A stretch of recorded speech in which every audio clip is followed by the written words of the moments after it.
Let's try a little thought experiment. Imagine a world that just goes quiet. Not a peaceful quiet, but this weird, silent digital void. We're going to explore what that would actually feel like. And it all starts with one simple but honestly pretty unsettling question.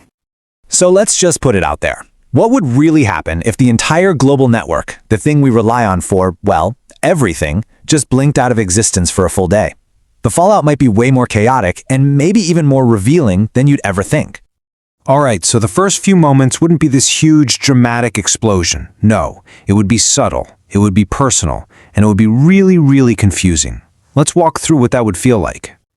It all starts like any other day, right? You wake up, you reach for your phone, expecting that familiar glow, that rush of updates from the world. But today, there's just nothing. An absolute, deafening silence. Your digital window to the world is suddenly just a dark, blank mirror. You know, your first instinct wouldn't be panic. It'd be troubleshooting. You'd go through the mental checklist, wouldn't you? My phone must be acting up. Then, okay, maybe the Wi-Fi's down. I'll just reset the router. But when the minutes start stretching on and you realize it's not just you, that's when this chilling thought would creep in.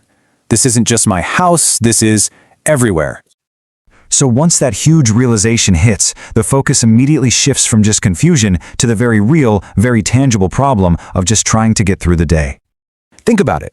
We think we're connected to people, but a lot of the time, we're just connected to apps. Without WhatsApp or social media, trying to organize a simple meetup with friends becomes a logistical mess. For work, forget it. All those team chats go silent. The only thing left is to, actually talk to people, face to face. Wild, I know. And it's not just about talking, it's about moving. How do you get anywhere? There's no GPS on your phone, no real-time traffic updates telling you to avoid that massive jam. Ride-hailing apps? Completely useless. All of a sudden, you're digging through your glove box for an old paper map trying to find a bus schedule. Getting around town becomes this old-school adventure, whether you signed up for it or not.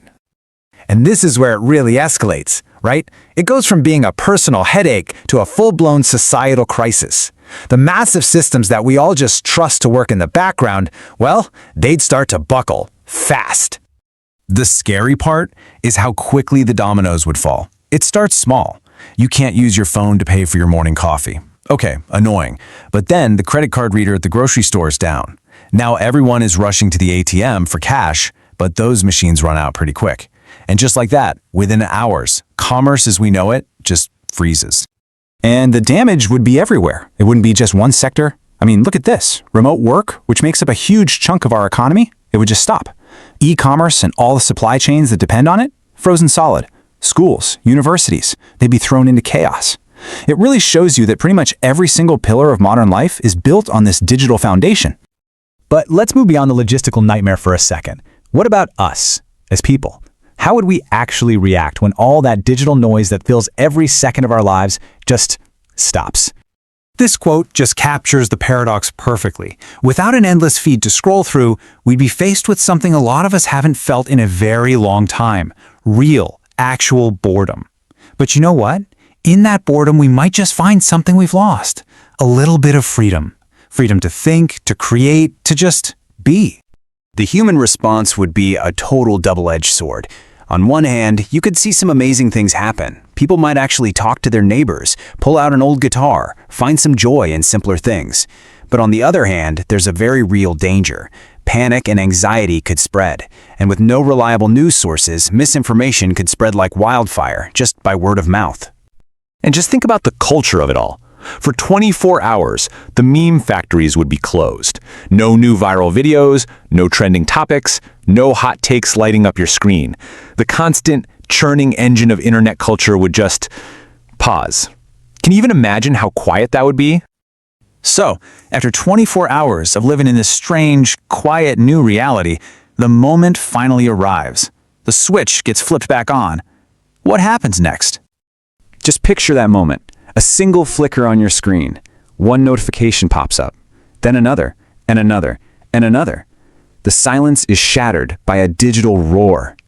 It would be a complete and total flood, a 24-hour backlog of emails, texts, and alerts, all hitting your devices at the exact same time.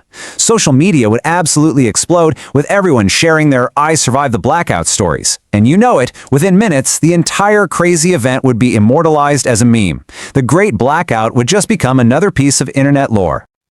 At the end of the day, this whole thought experiment really boils down to one crucial lesson.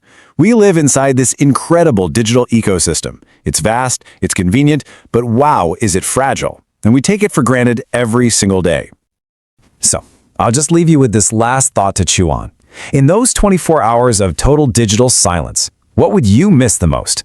Is it talking to your friends and family? Is it the endless entertainment? Or is it just the simple convenience of having the entire world's knowledge right at your fingertips?